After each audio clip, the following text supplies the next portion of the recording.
Do you remember when Donald Rumsfeld referred contemptuously to those on this side of the pond who didn't sign up to the war in Iraq as the old Europe?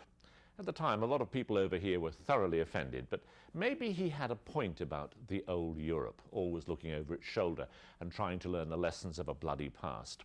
Here in Britain, we've just spent the fall commemorating those civilian and Royal Air Force heroes of what we call the Blitz. 70 years since German bombers tried to destroy our major cities. We've been paying our respects to the thousands killed during those terrifying Second World War raids.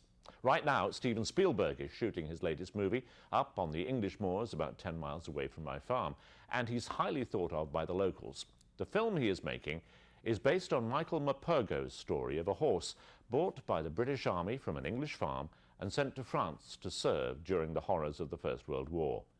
More than 1 million British horses were killed in France between 1914 and 1918, and in the book, Joey is one of the few survivors.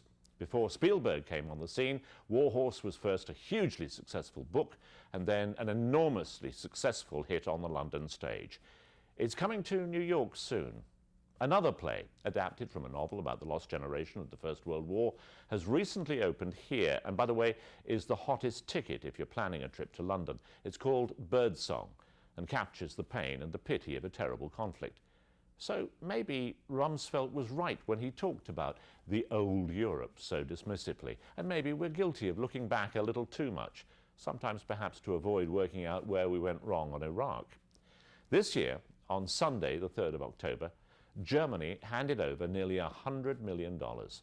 That was a final payment to clear Germany's First World War debt to its victims in Belgium and France.